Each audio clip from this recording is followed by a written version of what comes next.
this. Unfortunately, I have not been able to join this community in the past of these events, so I'm a little uncertain about how best to facilitate it. So I'm going to look to Trey, who's done this in the past, and others to guide. But I'm going to share my screen to at least get some things started. Let me go ahead and share my screen. Hopefully, I have that ability. And here we go.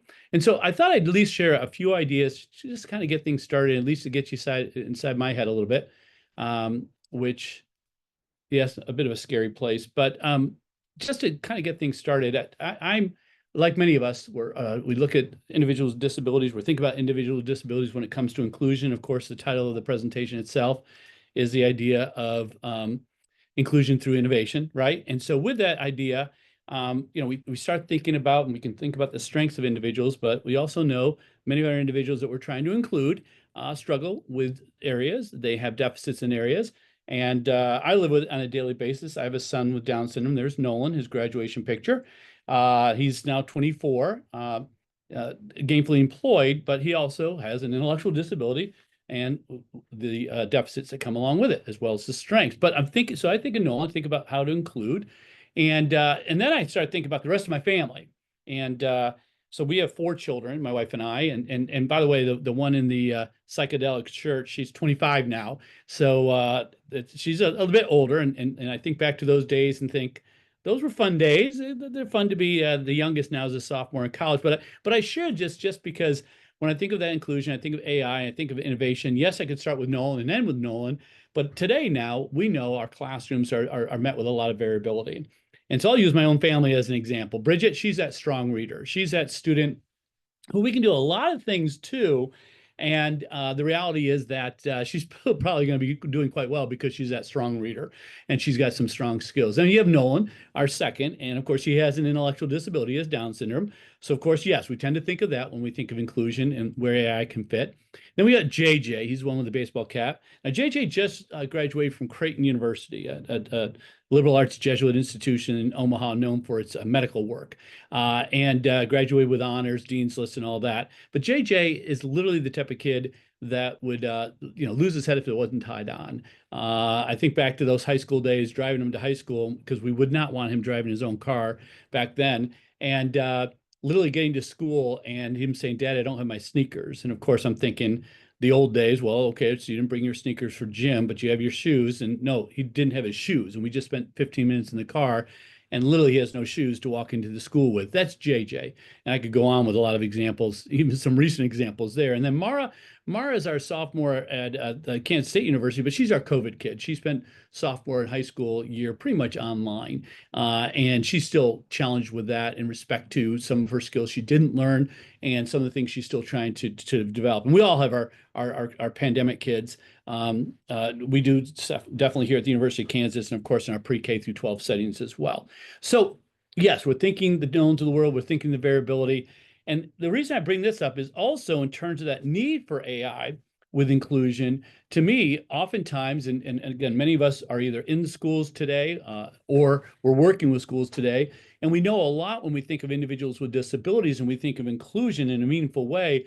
Oftentimes accommodations pop up. And any more now for accommodations, I start thinking about that variability that was just on that last slide and start thinking about the fact that, well, gosh, to plan for that variability with accommodations, oftentimes it's like, okay, so some students they'll never be identified, but they need some supports and accommodations, maybe not in the compliant way, but rather I need to give them maybe this or that. So it's a tennis ball for some individuals, a ping pong ball for another individuals, a lacrosse sized ball for another individuals. And then you have Nolan, well, he's that beach ball or that basketball. So all of a sudden I've got a lot of balls that I'm trying to balance because I got a lot of variability in my classroom. And I should be thinking about ways to be able to support beyond just simply adding to my list of accommodations. So that, to me, brings us into the AI tools, right? And there's a lot of different AI tools that are really altering the way we can facilitate that inclusionary experience.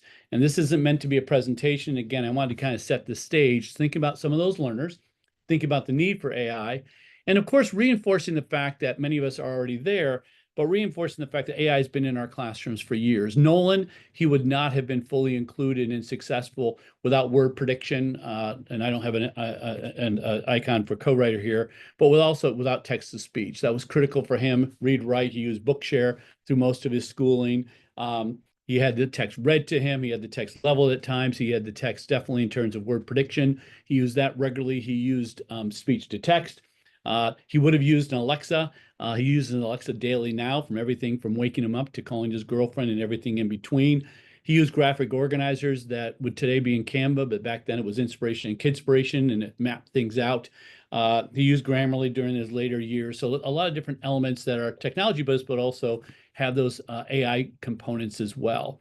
And of course, today, one way of thinking about it, and many folks are trying to unpack the way to think about the use of AI in our inclusionary activities, and we think about the framework, and we think about that multiple means of engagement, representation, and action, expression, or demonstration. And these are all hyperlinked, and we can share these out later on. All tools that are AI-based that also offer ways to basically operationalize or facilitate the use of the AI, but within the framework perspective. And I'll share one before I stop sharing and get us into the conversation. But many of us probably are familiar with Ludia. Ludia itself is an AI solution, which right from the get-go, it's going to help me utilize the framework and understand the framework and its implementation. Not perfect. I can use this in lots of different ways, but how to support a third grader reading at the first grade reading level, required to read Flat Stanley. All right, I think Flat Stanley's still out there. And of course, Ludia is going to give me initially, in line with UDL, connections to the considerations, guidelines, and or the principles. And then from there, it will give me guidance to, well, let's explore option 2, text-to-speech software. So it now goes from UDL and the framework to, in this instance, specific technologies that I can use to further operationalize that text-to-speech, which aligned itself to the framework to begin with. So a brief way of getting us thinking about ways to include AI, or ways that AI can further inclusion. My brief comment is the fact that it's really critical not only for the individuals with disabilities that we serve, but for a lot of students with variability. And of course, one suggested way of thinking of it within the alignment to the framework, which I know probably a number of folks on this call are thinking of it and operationalize it that way as well. But with that said, Sam, I saw you take we your... got one question so far, which was, how can I teach future teachers about the implications of AI when they get into their classrooms? Well, lots of different ways to unpack it. I mean, Trey earlier offered, I know a couple weeks ago, some of the considerations that are along the lines of, I'm not sure how, Trey, you'd capture that, but some considerations that would be everything from ethical to some of the regulatory things of that nature. Am I capturing that right in terms of vocabulary? Yeah. So the way I think of it, increasingly with the instructors that we're working with, the future teachers we're working with, and I was just with a group this morning, is the fact that everything from prompting. So we spend a fair amount of time with prompting. They've been out in the classroom, and ways to utilize prompting, ways to break down prompting, ways to utilize the AI tool, understand the AI tool, and the types of prompts you can provide. That kind of conversation to have with the AI tool, some of the activities we're facilitating right now with future teachers, as well as some tools to be able to facilitate. This is what I'm trying to do to begin with. It could be aligned with the framework. Earlier last week, we were talking about elements of, okay, so let's think of it from an accommodation, and what are some ways AI can facilitate the use of current accommodations, be it creating additional resources in that study guides, be it review vocabulary sheets, things of that nature, where AI can help us. AI can help us with the expertise, but also with the efficiency. Expertise in that some of our general ed colleagues may not be aware of how to do that. In terms of creating the right type of review guides, AI can assist in that manner. How utilize the AI in that manner? Those are some ways right now we're introducing it with the students we work with. So, and I think that becoming critical consumers, we talk about that a lot, and having that literacy piece. What are the tools? How are they used? What are they doing with the data? All those implications, teaching our pre-service teachers and our in-service teachers to think about those things is really important. We got another question. How can teachers utilize AI to make them more effective and or efficient? Repeat that question one more time. It's also in the chat for those of you Oh, that my are apologies. I should probably reading. turn. No, I'm more than happy to reread it. I just put it in both places. Okay. How can teachers utilize AI to make them more efficient and or effective? Well, clearly, there's a lot of work right now in terms of the efficiency, everything from my thought partner in terms of efficiency, in terms of thinking about everything from, okay, I've got this learner, let me outlay to AI this learner. And again, depending upon the tool I'm working with, to then create, from efficiency, create product, everything from presentations to supporting notes to supporting tools, be it review guides, be it vocabulary supports, be it ways to break down and chunk information, be it graphic organizers. All those types of things could be created much more efficiently for us and a big time saver. In terms of the effectiveness, of course, lots of different ways. One is in terms of bringing in, stay with the Universal Design for Learning framework. We know Universal Design for Learning, if we utilize and start with that design from the get-go, we can make a big meaningful difference in terms of level of engagement. We can also reduce the level of barriers. So from an effective standpoint, utilizing AI like Ludia, but more important, other AIs, to be able to see how we can implement elements of the framework, the guidelines and those considerations, and coming up with idea generation for that, resources that can be created for that, visualizations that we can create for that. All those could be helping us implement the framework and making it more efficient as well. Yeah. And then people are sharing, Samantha, you're sharing some additional, some I previous. put in, we did Yeah. over summer a webinar on using AI to support teacher workload with some demos. Feel free to unmute. I'm going to keep pulling from questions that we've gotten off here, but you are more than welcome to unmute and talk. Here's another one. How can we encourage students to utilize AI to empower them and assist with their learning? When you're talking students, are you talking K-12, pre-service, or all of the above? All of them. So some of our university students increasingly, one of the, and again, I'm looking at Trey and I'm looking at several others of us here that could easily answer these. So one way I've been doing it is the fact that I really want to, I work with a lot of freshmen and sophomore who are very black and white still in respect to their thinking, and not so much gray. And there's lots of different ways to describe that, and that's probably not the best way, but they very much are they've been taught throughout their pre-K through 12 experiences, so that there's a right or wrong and nothing in between. And so what we've been trying to increasingly do is to use AI as a thought partner to get them outside the box, to get them into the process. First of all, it's not so much completing the activity, it's expanding your understanding of whatever we're trying to unpack. So for example, we're teaching right now a class with partnerships with families as well as collaboration with professionals. And we're using AI as a thought partner to have them better understand, one, communication strategies, listening strategies from a practical standpoint, but also better explore and understand families.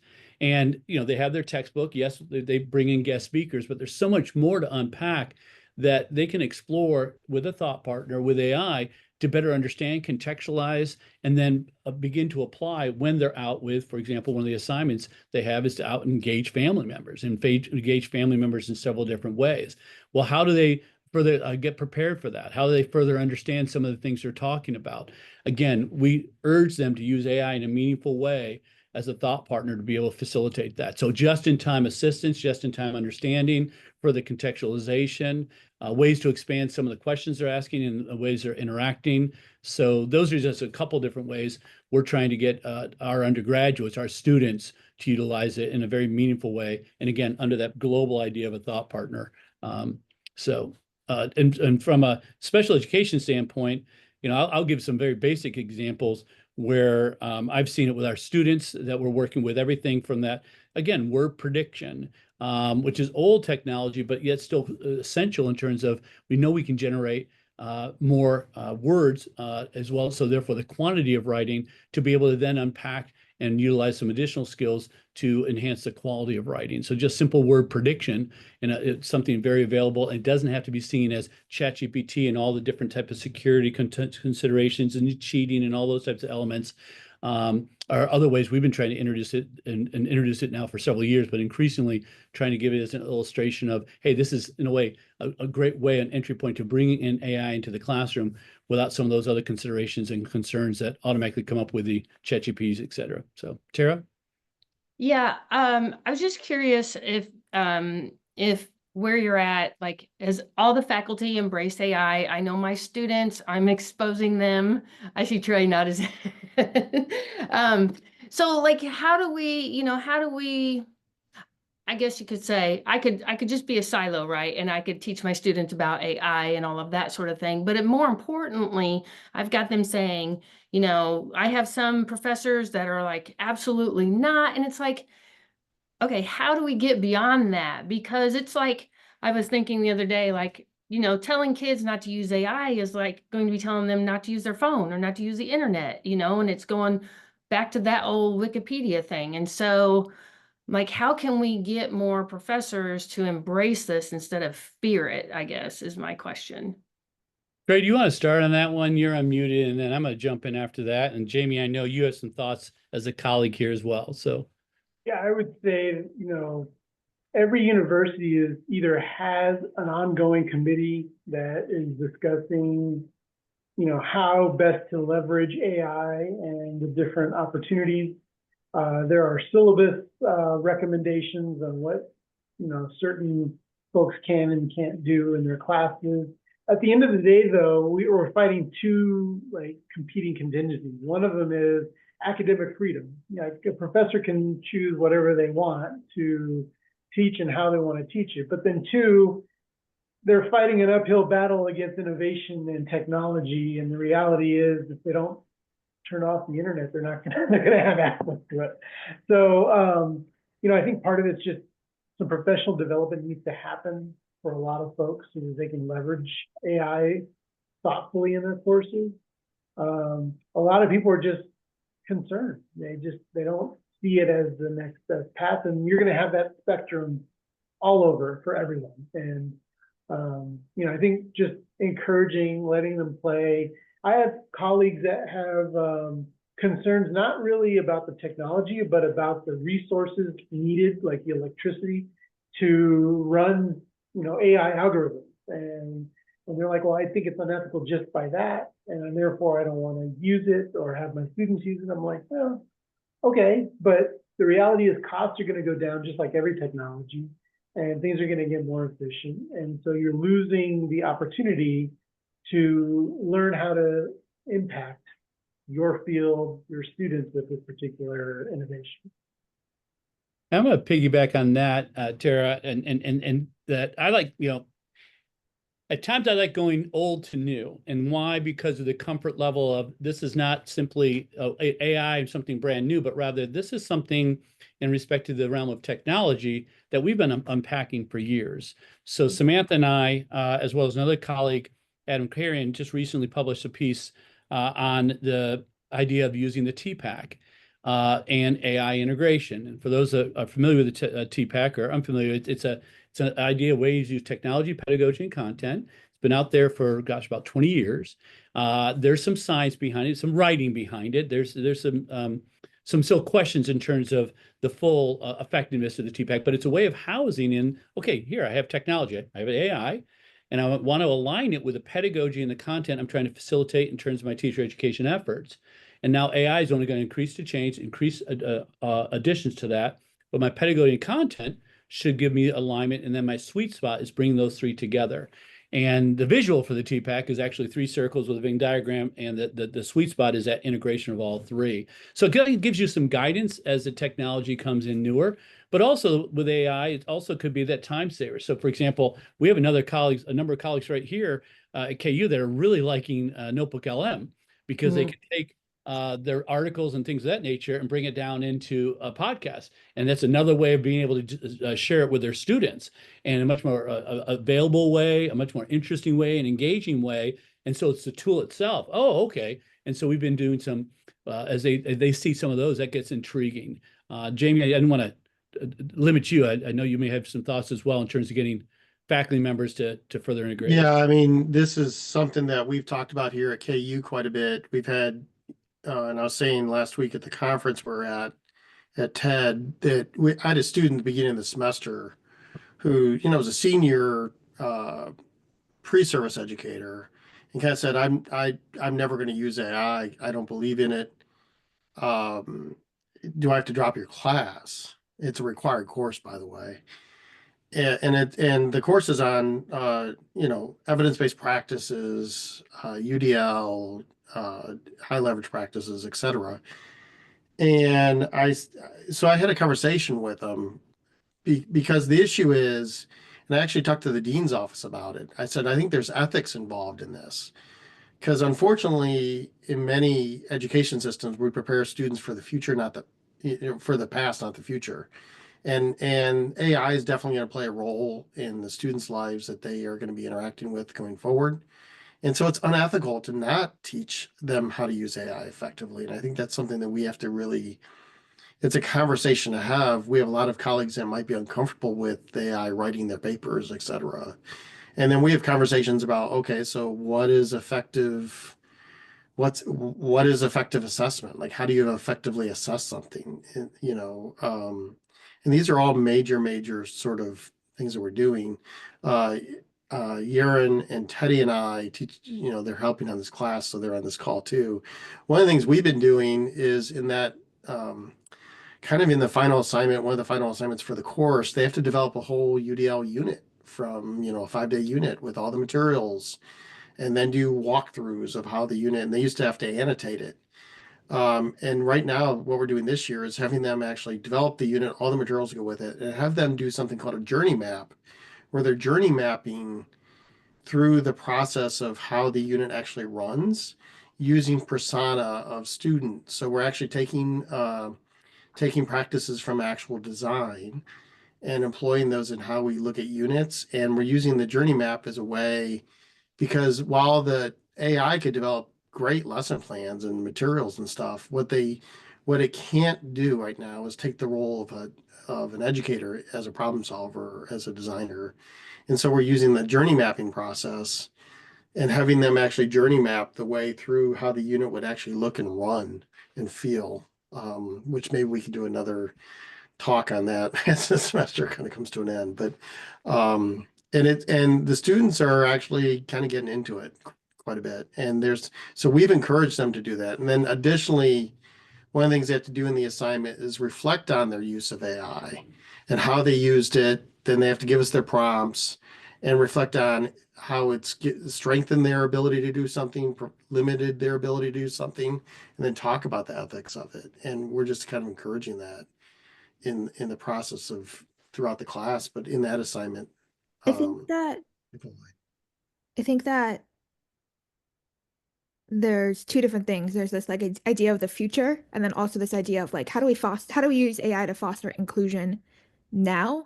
And I know we're running short on our schedule time, but Sean, do you want to show and talk a little bit about DFIT and how you use DFIT to foster that inclusive mindset and how it can be used to support learners? Are you guys familiar with DFIT? Have you seen it? Sure. I mean, to me, DFIT's been a go-to for a while just because it's an easy example. Let me, I hadn't signed in, so let me sign in real quick.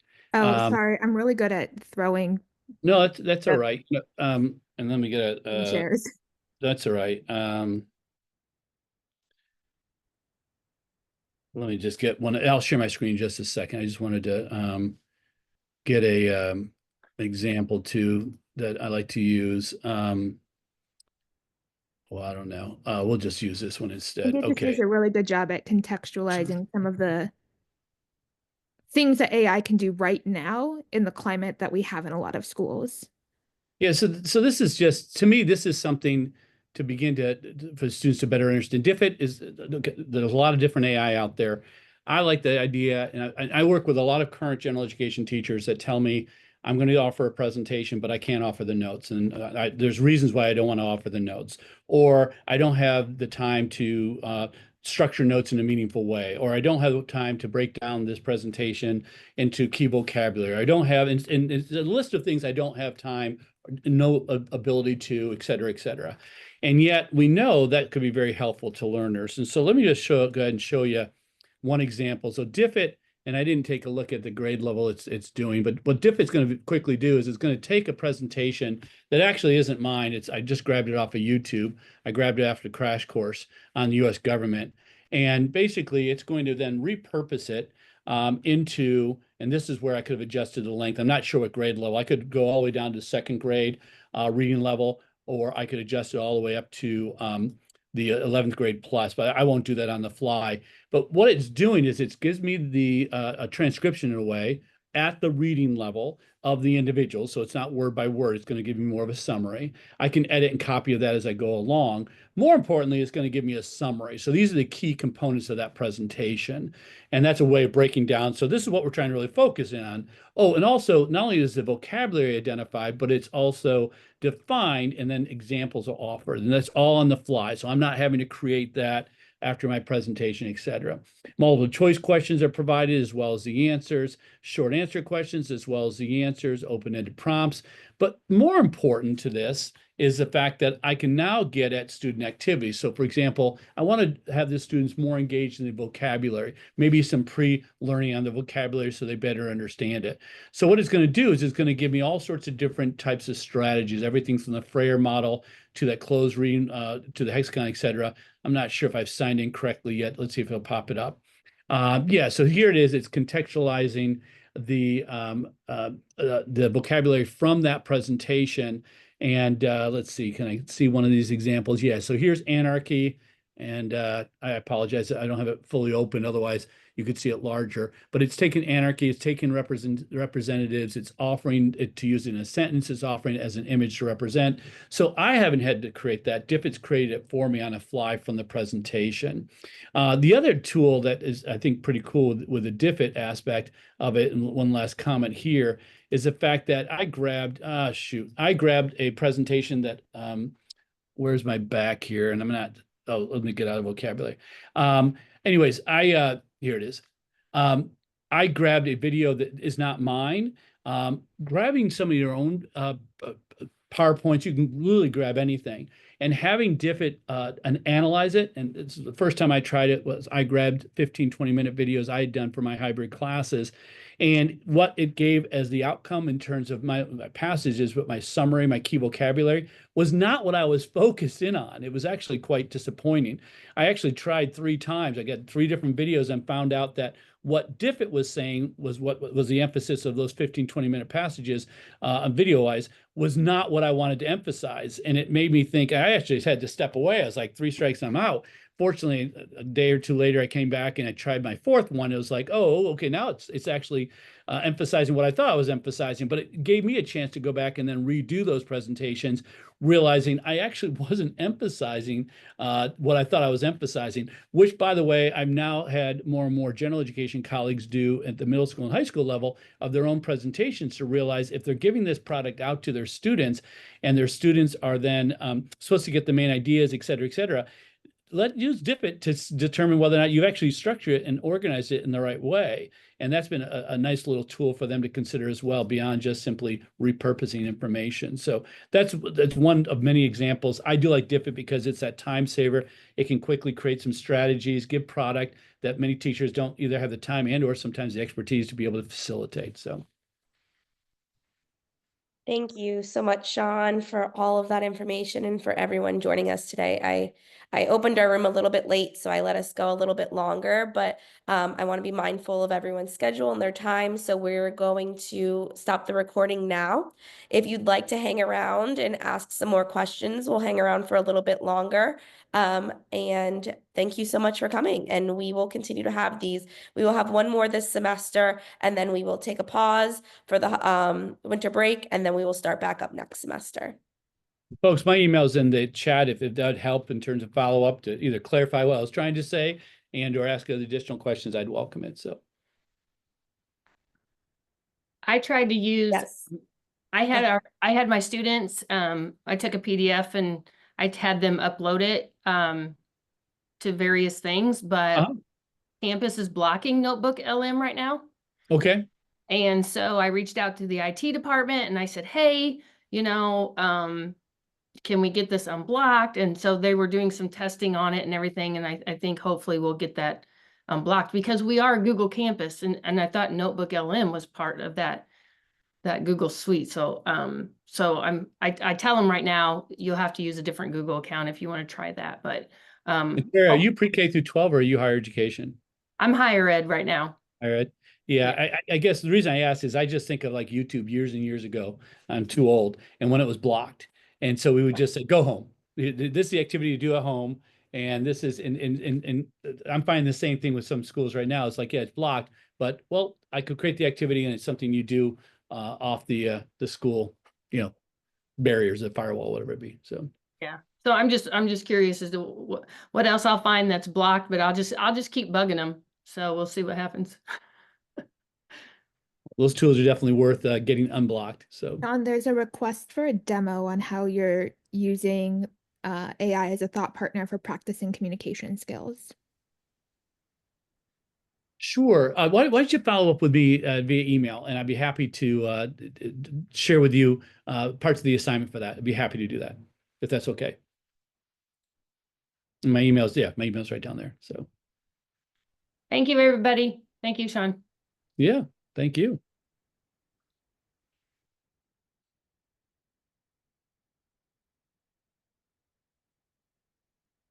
People can always follow up online too in the community. Oh, that's true. My apologies. Yeah, no, that's good. If you know people are still on. Yeah, I'm happy to do that. I could do that in the community as well. So I'll do both. Thanks, guys. Wonderful session. I appreciate it. Thanks, Bob. All right. Are we good, guys? You're, I think, pretty good here. All right. See y'all. Thank you.